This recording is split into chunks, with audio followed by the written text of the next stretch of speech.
मुद्दों को लेकर आज पत्रकारों से चर्चा की। चर्चा में उन्होंने जितिन प्रसाद के भाजपा में जाने और राजस्थान में अशोक गहलोत और सचिन पायलट में तनातनी के माहौल समेत कई मुद्दों पर अपने विचार रखे। सज्जन सिंह वर्मा ने कहा कि राजनीति में धैर्य एक बड़ा मापदंड होता है।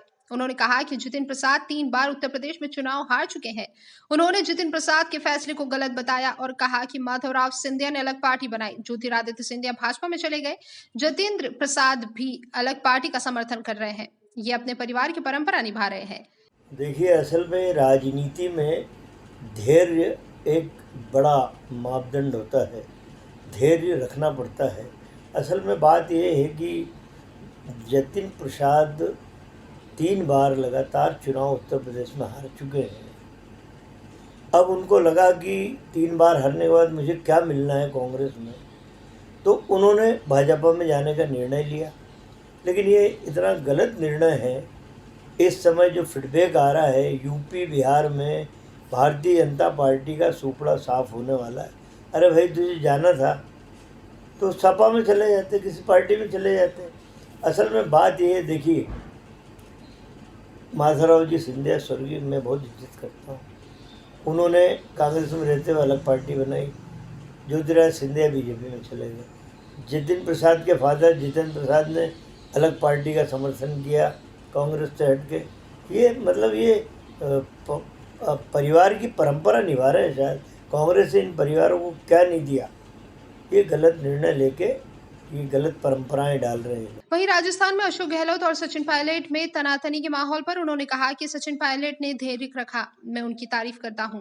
10 महीने पहले हाईकमान ने सचिन और अशोक गहलोत का पैचअप करवाने के लिए जो कमेटी बनाई थी, अजय माकन उसके चेयरमैन बनाए गए, लेकिन इस मसले को हल करने में उन्होंने इतना लंबा समय लगा दिया। मैं उनकी कैपेबिलिटी पर संदेह करता हूं।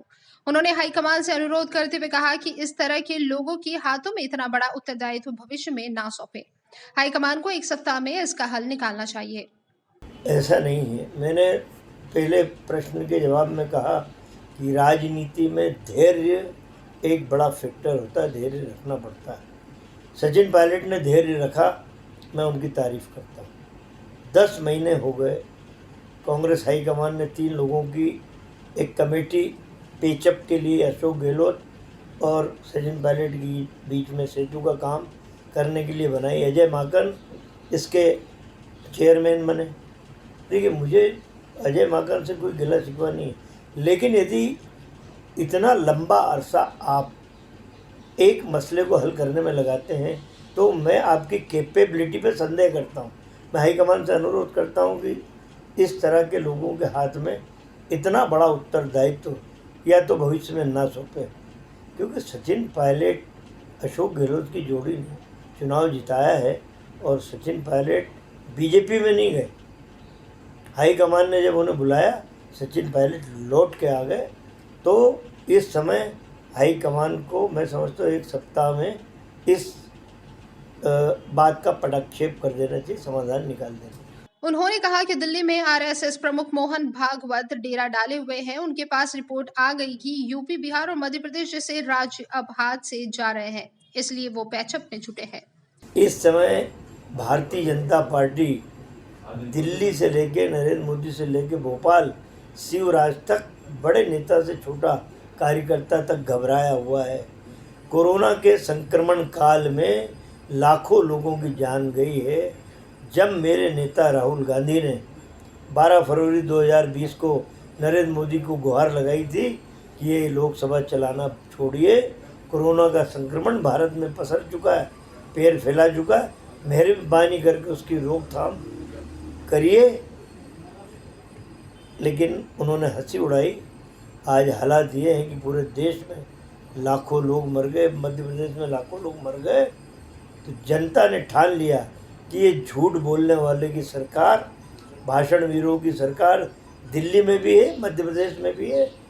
अब देखिए, मैं इसका उदाहरण देता हूँ। 6 दिन हो गए दिल्ली में आरएसएस प्रमुख मोहन भागवत डेरा डाले हुए। उनके पास रिपोर्ट आ गई कि उत्तर प्रदेश, बिहार, मध्य प्रदेश जैसे राज्य अब हाथ से जा रहे हैं। तो ये निर्देश दिए उनको कि जहाँ भी हो पेचअप करके एकजुट होकर रहो। तब मध्य प्रदेश में ये घर घुसू पॉलिटिक्स बोलता हूँ किसी ने उनको कहा कि भैया तुम चले जाओ ब्रेकफास्ट करने उसके घर, तुम भैया लंच करने चले जाओ उसके घर, भाई तुम चले जाओ डिनर करने। इनसे कुछ होना जाना नहीं है। आम जनता ने मन बना लिया है। ऐसा कोई परिवार नहीं है जो कोरोना से इफ़ेक्टेड नहीं रहा हो, जिसके घर में मृत्यु नहीं हुई हो, या मृत्यु नहीं हो तो 5-5 लोग कोरोना से प्रभावित हो गए, जीवन भर की कमाई कोरोना के इलाज में लगा दी। तो इनका खेल अब ख़त्म है। ये घर घुसू पॉलिटिक्स से अपना वो बढ़ाना चाहते कि देखिए हम एकजुट है, ऐसा नहीं। इसके अलावा भी सज्जन सिंह वर्मा ने भाजपा सरकार को कई मुद्दों पर घेरा। ब्यूरो रिपोर्ट, खबर कुछ न्यूज, इंदौर।